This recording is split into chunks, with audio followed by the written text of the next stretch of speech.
Telmpak Imam Bonjomer Terry, Perangambar Awa. Basil Bryant lacks on a 14. Nama Dan Abson. Alfian Kahya Aditya 06. Nama Dan Abson. Alif Novel Ray Sandy 07. Nama Dan Abson. Yildri Rahel Susanto 30.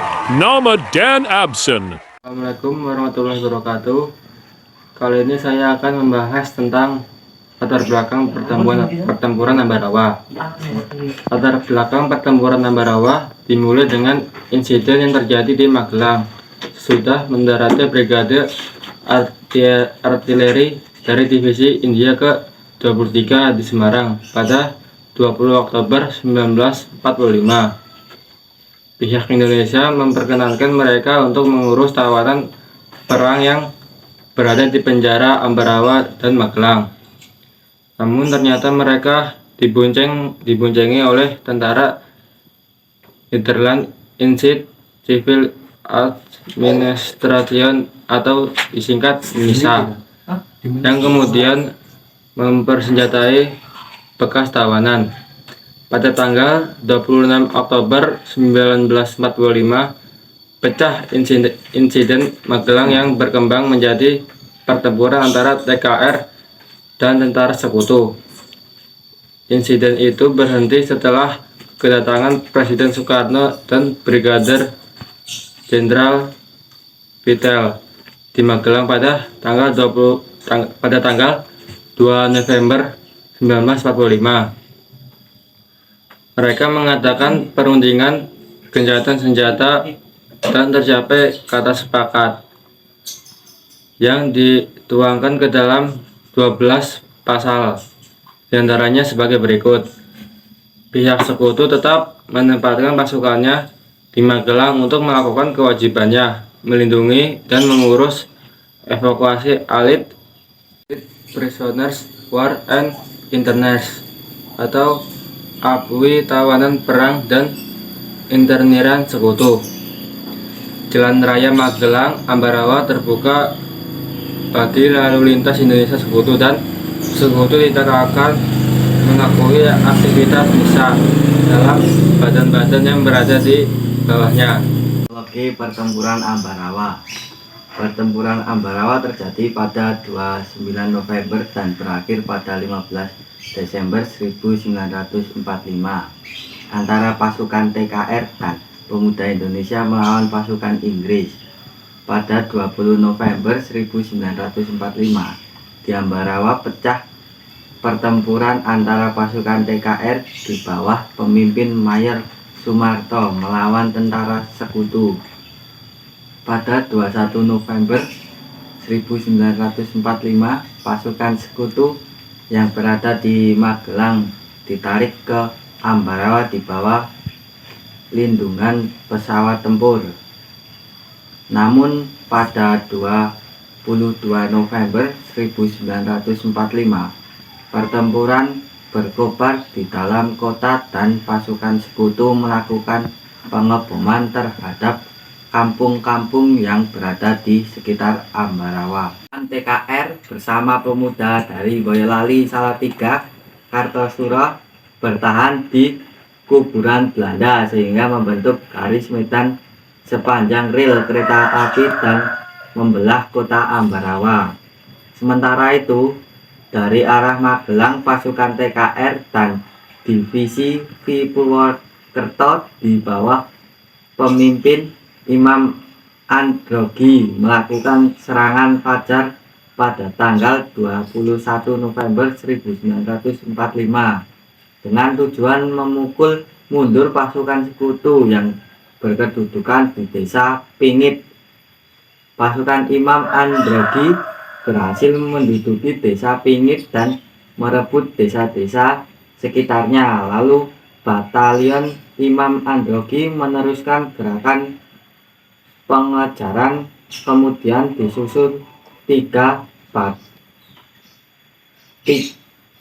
batalion yang berasal dari Yogyakarta, yaitu Batalion 10 Divisi 3 di bawah pimpinan Mayor Soeharto, Batalion 8 di bawah pimpinan Mayor Sarjono dan Batalion Sugeng musuh akhirnya terkepung. Walaupun demikian, pasukan musuh mencoba mematahkan pengepungan dengan mengadakan gerakan melambung dan mengancam kedudukan pasukan Indonesia dari belakang. Untuk mencegah jatuhnya korban, pasukan mundur ke Bedono dengan bantuan resimen kedua yang dipimpin M. Sarbini, Batalion Polisi Istimewa yang dipimpin Oni Sastromojo, dan Batalion dari Yogyakarta. Gerakan musuh berhasil ditahan di Desa Jambu. Di Desa Jambu, para komandan mengadakan rapat koordinasi yang dipimpin oleh Kolonel Holland Iskandar. Rapat itu menghadirkan pembentukan komando yang disebut Markas Pimpinan Pertempuran dan bertempat di Magelang. Kerja saat Ambarawa dibagi atas 4 sektor, yaitu sektor utara, sektor selatan, sektor barat, dan sektor timur. Kekuatan pasukan bertempur secara bergantian. Pada 26 November 1945, pimpinan pasukan TKR dari Purwokerto yaitu Letkol Istiman gugur. Setelah mengetahui Istiman gugur, maka pimpinan pasukan TKR Purwokerto, Kolonel Sudirman, turun langsung memimpin pasukan.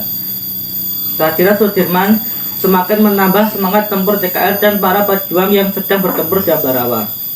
Kolonel Sudirman menyodorkan taktik perang stupid urang. Taktik ini segera diterapkan agar musuh mulai terjepit dan situasi pertempuran semakin menguntungkan pasukan TKR. Sejak saat itu, pimpinan pasukan TKR Purwokerto dipimpin oleh Kolonel Sudirman. Situasi pertempuran menguntungkan pasukan TKR. Pada 5 Desember 1945, musuh terusir dari Desa Banyu Biru yang merupakan garis pertahanan yang terdepan.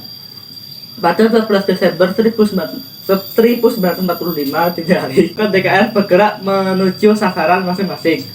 Dalam waktu setengah jam, pasukan TKR berhasil mengepung musuh di dalam kota.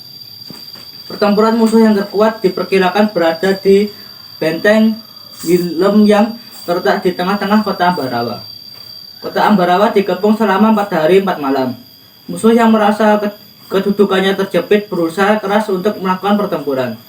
Pada 15 Desember 1945, musuh meninggalkan kota Ambarawa dan mundur ke Semarang. Pertempuran di Ambarawa ini mempunyai arti penting karena letaknya yang sangat strategis.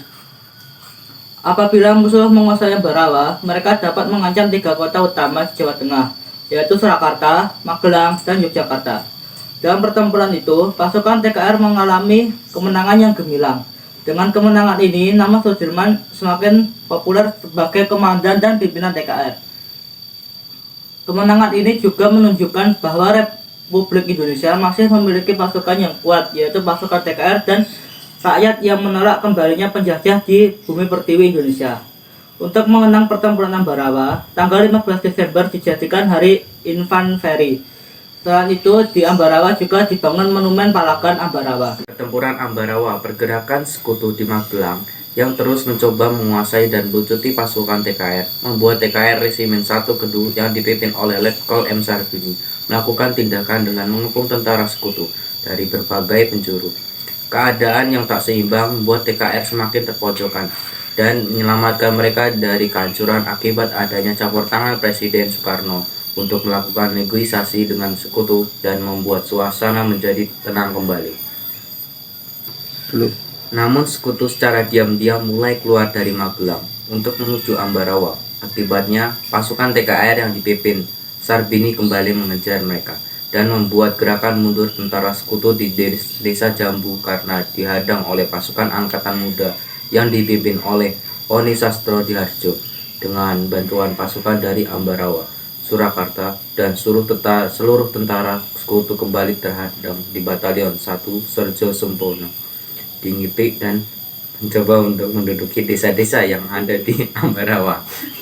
Namun, sekutu secara diam-diam mulai keluar dari Magelang untuk menuju Ambarawa. Akibatnya, pasukan TKR yang dipimpin Sarbini kembali mengejar mereka dan membuat gerakan mundur tentara sekutu di Desa Jambu karena dihadang oleh pasukan angkatan muda yang dipimpin oleh Oni Sastrodiharjo dengan bantuan pasukan dari Ambarawa, Surakarta, dan Suruh. Tentara Suruh Sekutu kembali terhadang di Batalion 1 Sarjo Sumpurno di Ngipi dan mencoba untuk menduduki desa-desa yang ada di Ambarawa. Namun, pertempuran antara Indonesia dan Sekutu yang terjadi pada 26 November 1945 ini membuat Letkol Istiman gugur ketika hendak membebaskan dua desa yang ada di Ambarawa. Setelah gugurnya Letkol Istiman, perjuangan TKR melawan Sekutu di Ambarawa diambil alih oleh Kolonel Sudirman di garda terdepan untuk memimpin pasukannya. Dengan kehadiran Kolonel Sudirman, pasukan TKR kembali bersemangat dan mulai melakukan siasat untuk melakukan serangan dadakan serentak atau yang lebih dikenal dengan gelar Subit Urang di berbagai sektor. Bantuan pun terus berdatangan dari berbagai wilayah seperti Yogyakarta, Surakarta, Salatiga, Purwokerto, Magelang, Semarang, dan wilayah lainnya. Setelah melewati pertempuran yang cukup panjang, pasukan Sekutu menyerah pada 15 Desember 1945 karena dikepung oleh TKR selama 4 hari 4 malam di sekitaran Benteng Willem. Sekian dari kelompok kami. Terima kasih. Wassalamualaikum warahmatullahi wabarakatuh. Mainnya bagus sekali.